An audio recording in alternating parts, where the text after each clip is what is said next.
Baik, Assalamualaikum warahmatullahi taala wabarakatuh.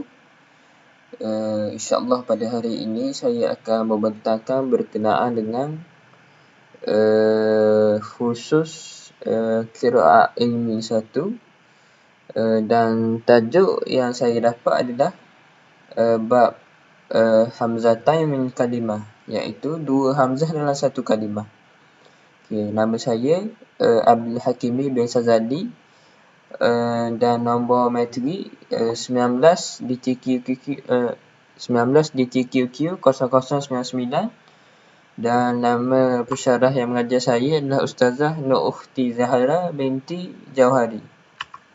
Baik, sebelum kita masuk pada bait yang pertama, saya nak jelaskan dulu berkenaan dengan pengenalan kepada bab saya ini. Yang pertamanya berkenaan dengan apa yang dimaksudkan daripada hamzatan min kalimah adalah pertemuan dua huruf hamzah yang kedua-duanya berbaris, dan hamzah yang pertama sama ada hamzah istifham ataupun bukan, dan mesti berbaris fathah, iaitu berbaris atas. Sementara hamzah yang kedua sama ada ianya hamzah wasal ataupun hamzah qata', dari sebarang baris sama ada fathah, dhammah ataupun kasrah, sama ada daripada baris atas, baris depan ataupun baris bawah, ataupun baris depan. Baik, kita masuk pada bait yang pertama, iaitu wa tashilu ukhra hamzataini bi kalimatin sama wa bi dhatil fathi khulufun litajmula. Baik, dan bait yang kedua pula adalah wa kull alifan an ahli misra tabaddalat liwarshin wa fi Baghdad yurwa musahhala. Baik, syarah bagi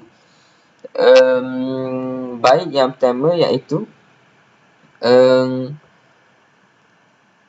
hamzah dalam dua kalimah, hamzah dalam satu kalimah ni, dua hamzah dalam satu kalimah, dia terbahagi kepada tiga. Yang pertamanya a'anzartahum, dan yang keduanya a'idza, yang ketiganya a'unabbi'ukum.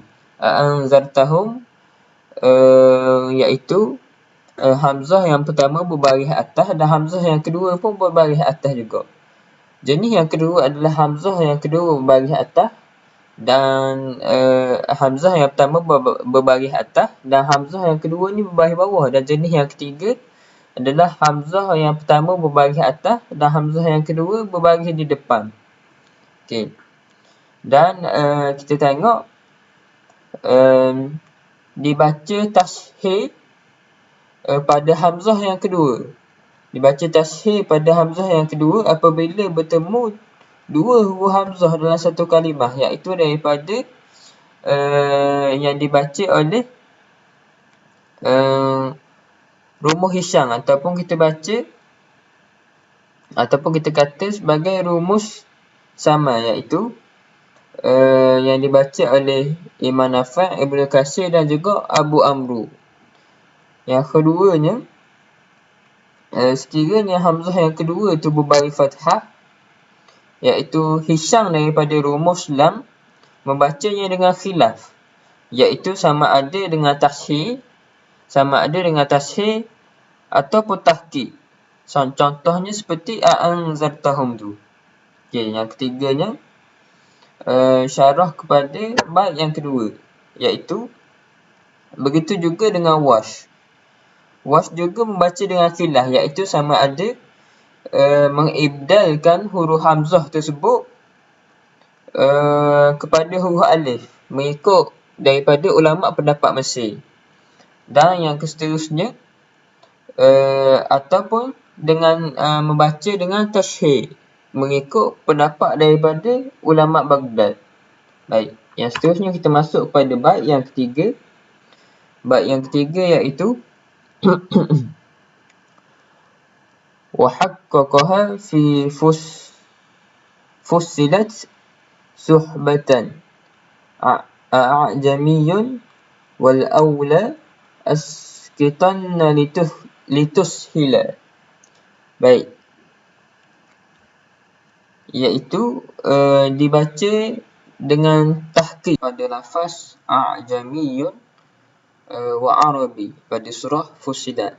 Dibaca oleh 3 orang imam, iaitu Imam Hamzah, Kisai dan juga Syu'bah. Manakala para qura' yang lain pula membaca dengan tahqiq pada Hamzah yang pertama dan tashil pada Hamzah yang kedua. Dan tetapi Hisham pula membaca dengan isqa' pada Hamzah yang pertama dan tahqiq pada Hamzah yang kedua. Isqa' pada Hamzah yang pertama awal dan tahqiq pada Hamzah yang kedua, menjadikannya a'jamiyun wa arabi. Baik. Baik, yang keempat pula adalah wa hamzah azhabtum fi ahqafi syuf'at bi ukhra kama damat wisala muwassala. Huruf hamzah pada kalimah azhabtum pada surah Al-Ahqaf ditambahkan lagi qira'a bi ziyadah hamzah fi lafaz azhabtum, ditambahkan lagi dengan satu huruf hamzah pada surah Al-Ahqaf pada selepas daripada hamzah yang pertama ni, di antara hamzah dan juga huruf za ni, menjadikan ia jadi bacaannya azhabtum. Terdapat 2 hamzah. Kemudian dibaca oleh Ibnu Amir daripada rumus kaf dan juga Ibnu Katsir daripada rumus dal. Baik. Kemudian para qura' yang lain pula membaca mengikut kaedah masing-masing, iaitu Ibnu Katsir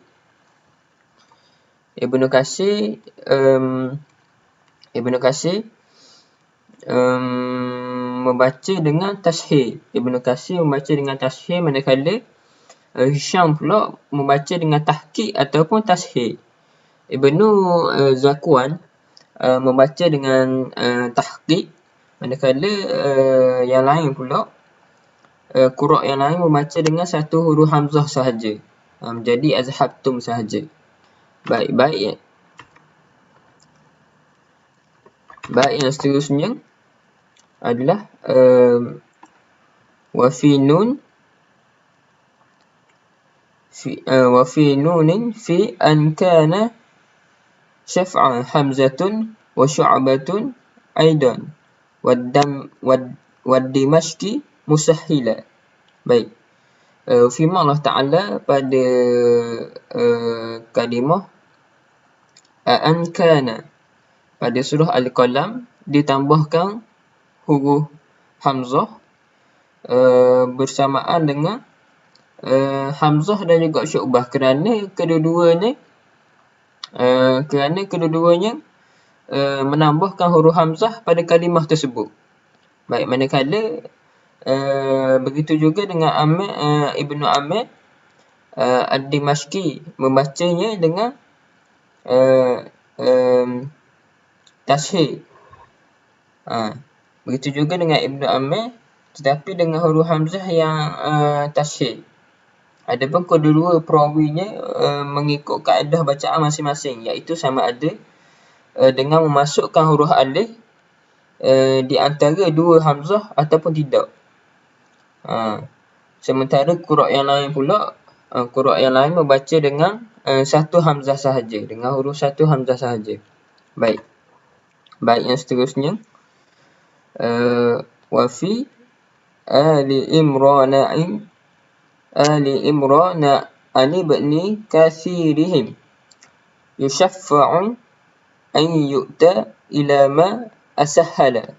Baik, firman Allah Subhanahu Wa Ta'ala an yu'ta ahada pada surah Ali Imran ditambahkan dengan huruf hamzah bersamaan dengan Ibnu Katsir, kerana Ibnu Katsir menambahkan huruf Satu lagi huruf hamzah. Nambahkan lagi huruf hamzah, iaitu dengan dan dibaca dengan mengikut kaedah asal tasheh pada hamzah yang kedua. Baik.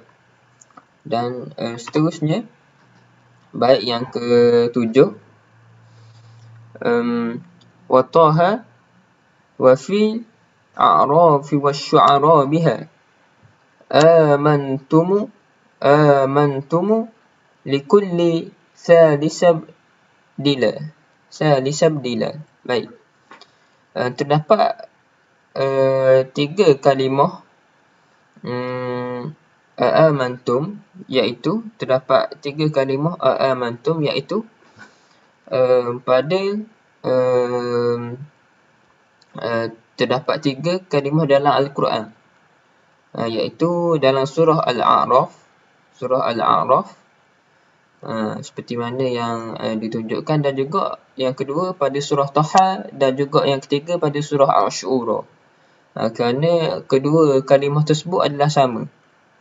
Kedua kalimah di surah Taha dan juga surah Syu'ara adalah sama. Baik. Kemudiannya, semua qurra' membacanya dengan mengibdalkan huruf hamzah yang ketiga kepada huruf alif. Mengibdalkan huruf hamzah yang ketiga kepada huruf alif. Kerana kalimah ini asalnya mempunyai 3 huruf hamzah. Iaitu amantum, yang dibaca dengan amantum. Baik. Bait yang ke-8, wa haqqaqa thanin suhbatun wa likunbulin bi isqatihi uli bitaha tukubbila. Dibaca dengan tahqiq hamzah yang pertama, tahqiq pada hamzah yang pertama dan juga yang kedua. Tahqiq pada hamzah yang pertama dan yang kedua pada semua tempat tersebut oleh Imam Hamzah, Kisai dan juga Syu'bah daripada rumus Syu'bah. Sementara qurra' yang lain membaca dengan tahqiq pada hamzah yang pertama dan tasheh pada hamzah yang kedua. Tapi Imam Kumbul pula membaca dengan isqa' pada hamzah yang pertama, isqa' pada huruf hamzah yang pertama pada surah Taha. Baik, seterusnya bait yang ke-9, wa fi kulliha hafsun wa abdala kunbulun fil a'rafi minhal waw wal mulki musila. Begitu juga riwayat Hafs pada semua 3 surah tersebut. Huruf hamzah pertama dalam firman Allah Ta'ala, wa qala fir'auna amantum bih, dalam surah Al-A'raf, dan wa ilaihin nusyur aamintum.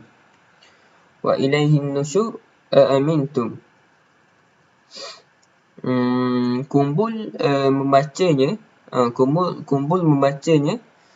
dengan mengibdalkan hamzah yang pertama kepada huruf waw dan mentashehkan hamzah yang kedua. Tetapi bacaan ini hanya berlaku sekiranya kalimah tersebut disambungkan bacaannya dengan kalimah yang sebelumnya. Kemudiannya, oleh itu maka beliau memulakan bacaan dengan kalimah tersebut, maka beliau membaca dengan mengikut kaedahnya yang asal, iaitu tahqiqkan hamzah yang pertama dan tashehkan pada hamzah yang kedua. Sekiranya tidak bersambung. Baik. Jadi sekadar tu je daripada saya. Jadi secara kesimpulannya apa yang kita dapat berkenaan dengan topik ataupun bab yang dibincangkan, iaitu dua hamzah dalam satu kalimah. Baik, kita dapat mengenali dan juga mengetahui bacaan daripada para imam-imam qura' berkenaan dengan bagaimana mereka ni membaca apabila berjumpa dengan kalimah-kalimah yang mempunyai dua hamzah tapi pada satu kalimah sahaja. Ada para qura' yang mengibdalkan, ada yang mengisqatkan, ada yang membaca dengan tashhir, ada yang mentahqiqkan dan sebagainya. Maka ilmu-ilmu yang sebegini perlulah kita mengetahuinya kerana akan menambahkan lagi pengetahuan kita berkenaan dengan bagaimana para qura' ni membaca bacaan mereka, dan meluaskan lagi ilmu pengetahuan kita berkenaan dengan bacaan-bacaan yang boleh dibaca. Jadi saya rasa dapat memberi banyak manfaat lah kepada diri saya dan juga insya-Allah pada diri pendengar. Jadi saya rasa setakat tu je daripada saya. Wallahu a'lam. Syukran jazilan. Assalamualaikum warahmatullahi taala wabarakatuh.